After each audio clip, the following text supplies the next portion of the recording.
Welcome to the session UI in Detail of the First Steps course. In this session, you will learn how to visually program, to get help, how to read the color coding and the cable display. You will learn to use the radial menu and to set render modes. You will discover the different sections of the software and the canvas and viewer interaction. This will help you to autonomously navigate the software. Please open the file UI Detail. Our first topic is visual programming. You can form algorithms by placing components onto the canvas and connecting them with a cable. And that's what we're going to do together now. I already prepared a rectangular surface component, and the output is a surface, and you can get it by clicking on the green grid and dragging a wire. We want to extrude this surface with the extrude surface body component, and now we have to feed this surface into the surface body input. So we plug the wire in and provide this input to the component. Also, it needs a direction and a length for the extrusion, which I provided down here. So please use this Z vector, which has a length of 2.5, and plug it into the direction. And as you can see, the rectangular surface has been extruded and we have a solid body now. I used the number slider for the length, so you can actually click on this white button and slide it up or down. If you would like to change the values of the number slider, the maximum or minimum or both, you can double click on the white button and then set the maximum to something else. So you can actually extrude the surface with another length.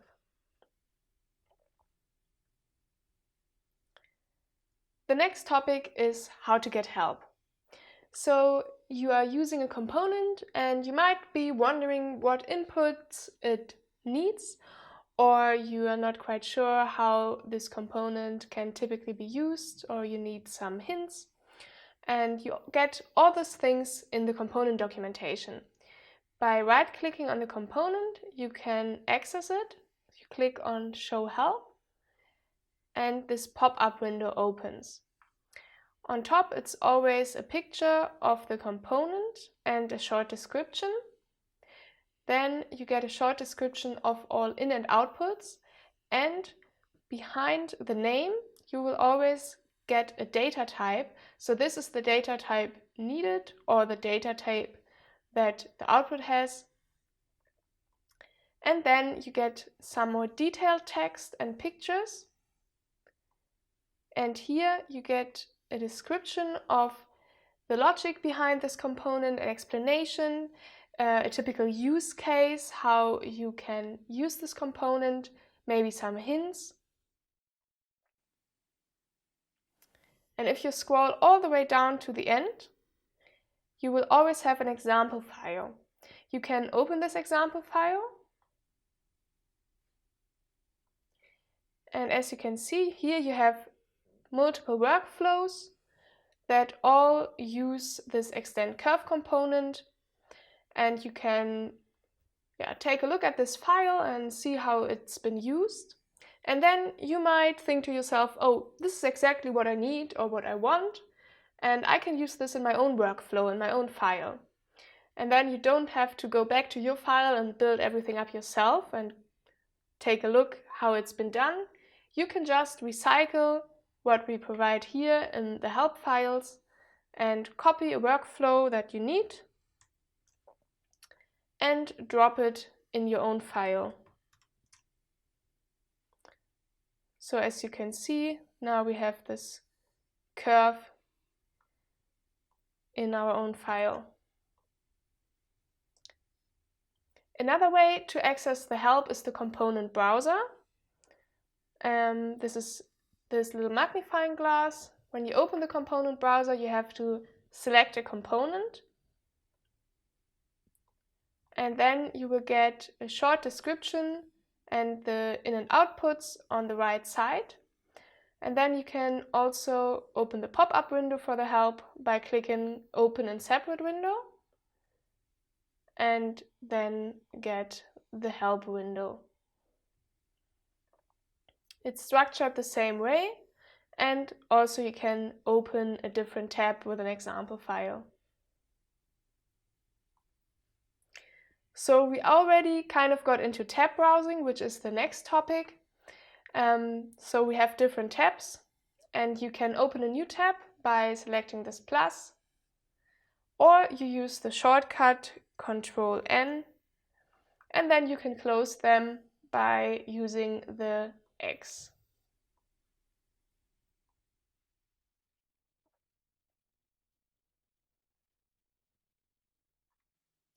Let's talk about color coding of the components.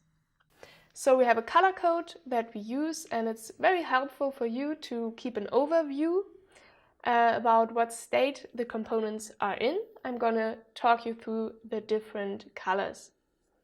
Let's start off with white components. So if a component has this color, it means that the calculation is successful. So there's nothing for you to worry about, everything's working and running. It's good. Then we have this dark gray, and it means, again, everything's running and the calculation is successful. However, it's invisible, so you can't see it in the viewer. And if you want to make it visible, you can right-click on it and select Visible. As you can see, this ellipse appeared in the viewer, and you can also use a shortcut to make it visible or invisible, which is Ctrl Q.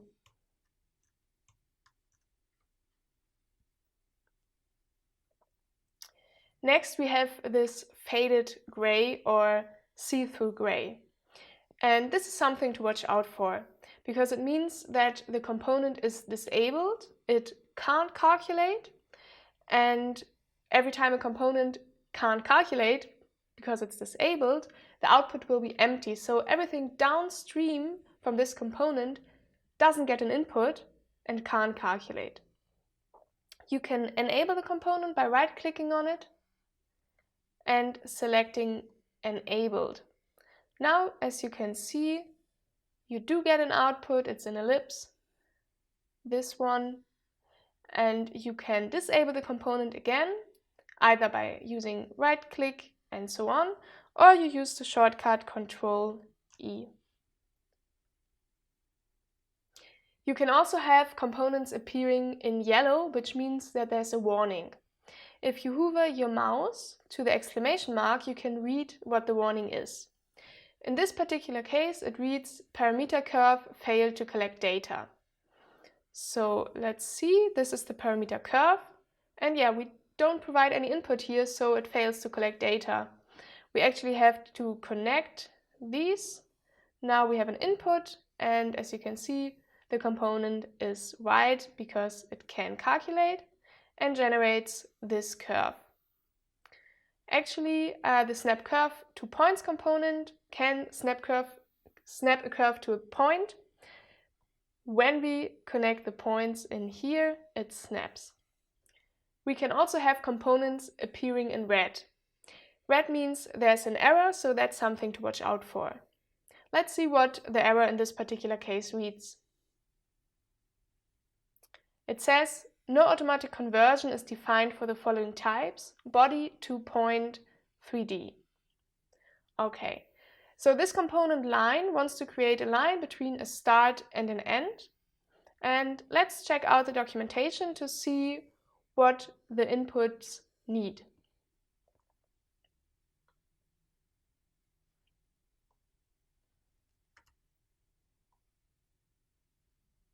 So start and end both need a point 3D. And let's see what input we are trying to plug into there. We use the cone component and the cone output.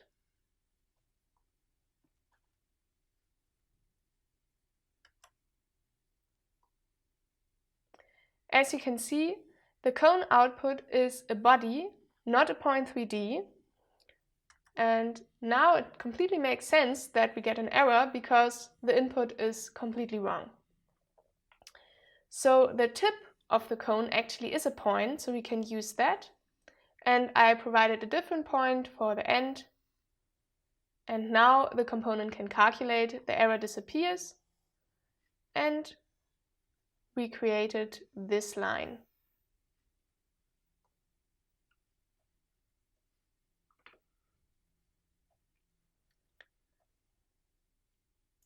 We're not completely done with the color coding just yet. I would also like to tell you about the color codes for the in and output grids. Let's start with the inputs. And in the first example, you see a filled out green grid with a cable going in. This means there's an input provided and also the input is correct. So the component can actually calculate with this input and run successfully. Then we have these white grids with a green outline and no cable going in. This means that no input is provided. However, a default input is saved in the component, so the component can still calculate successfully.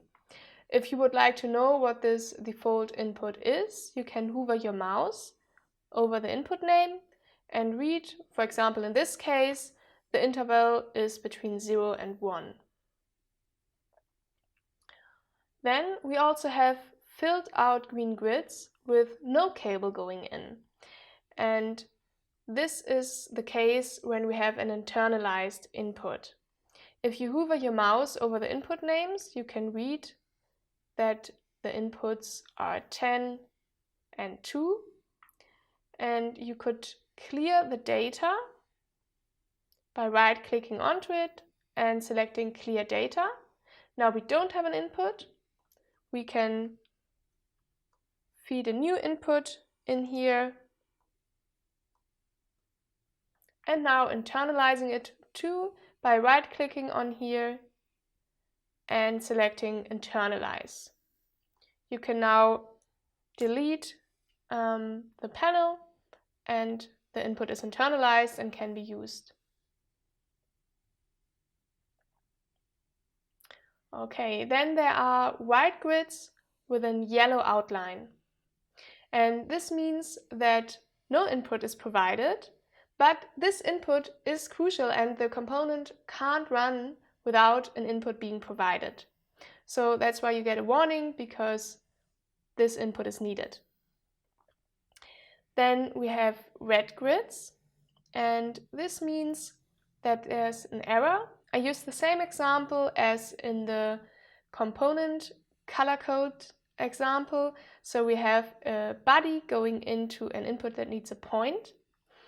And we have a red grid because the component tells us, I can't run with this input. You provided something that doesn't match what I need.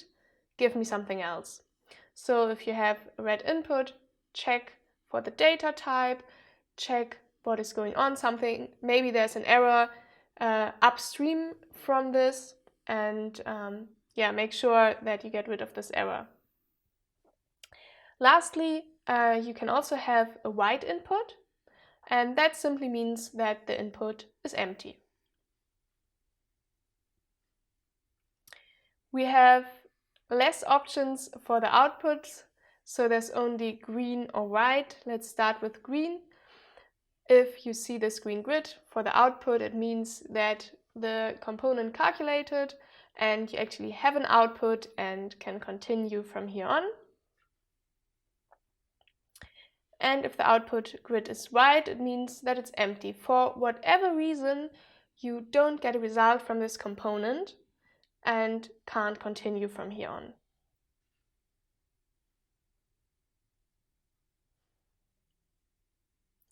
So far, you know two ways to get components onto the canvas.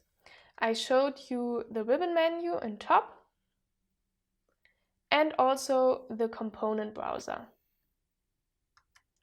There's a third way to get the components onto the canvas, and that's the radial menu, which is actually super quick and helpful for your work.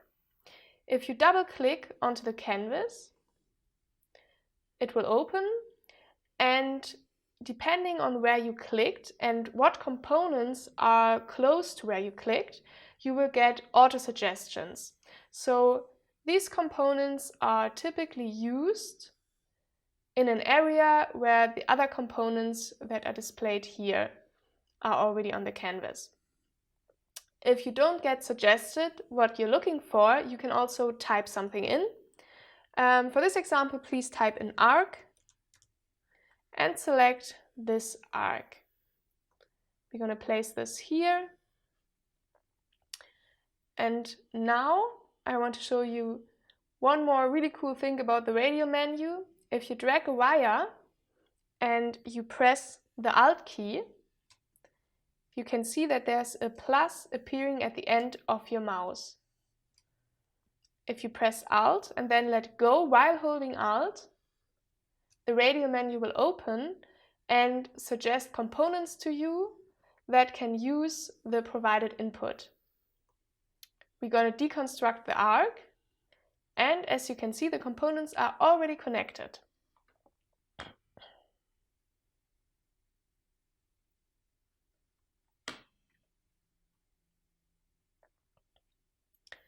This leads us to cable descriptions or cable display. The first thing I want to show to you are the different cable displays for data structures. So what you've seen already a lot is this continuous line for a cable, and basically this tells you that there's one single data value flowing through the cable. Then we have a dotted line, and this tells you that there's a list of data values flowing through the cable. And then there's also this broken line. And that means that data packages or a data tree is flowing through the cable. Okay.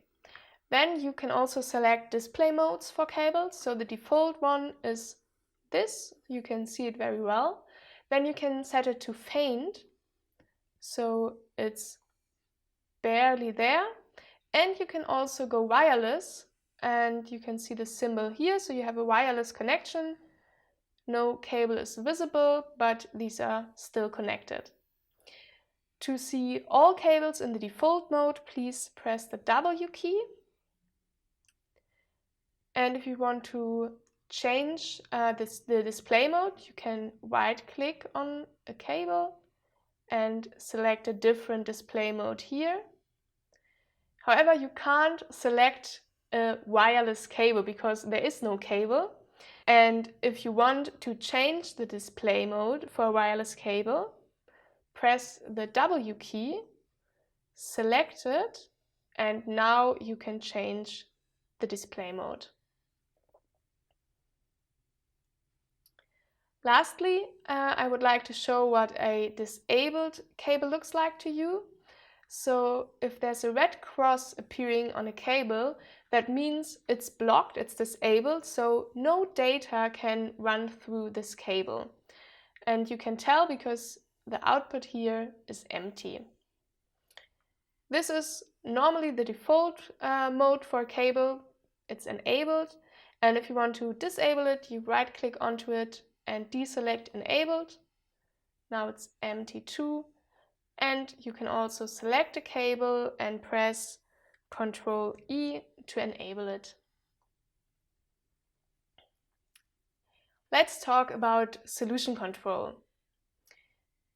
You see what solution control mode you're in down here. And if the play button is selected, that means you're in auto solution mode. And basically, whenever you change an input, everything downstream will recalculate immediately. If you don't want that, you can pause this and go to the manual solution mode by pressing this pause button. And now you can make all the changes you want. Nothing will recalculate, which means that a lot of outputs will be outdated. And then when you decide that you're happy with the changes you made, you need new outputs, you can press the play button and everything will recalculate. While some outputs are outdated or while the calculation is still running, you will see this appearing, this error, and then when it's finished and the calculation has run through, you will see this check. Currently, we don't need the manual solution mode because what we're doing is very simple and the calculations can run through super fast. So if we change something up or we change multiple things up, downstream everything can calculate super fast and it doesn't make sense to go to manual mode. Later, however, if we have components that are more complex and need more time to calculate, for example, the optimization one, it does make sense to go to manual mode if you want to change inputs, change all the inputs that you want to change at once, and then let the component recalculate.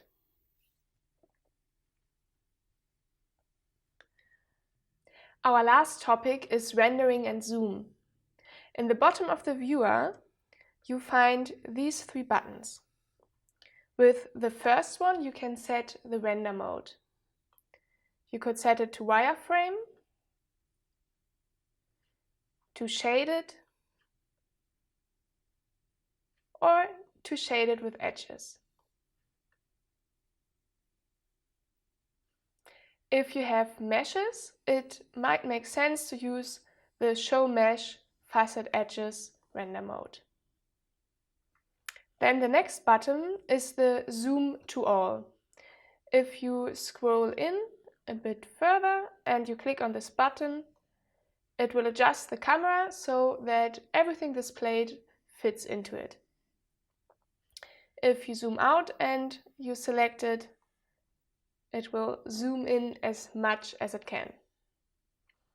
Now, if you select something, a component in the canvas or a displayed component in the viewer, and select the Zoom to Selection button, the camera will adjust to show the selection. In this session, you learned about all the details of the user interface. Now you are able to completely autonomously navigate the software.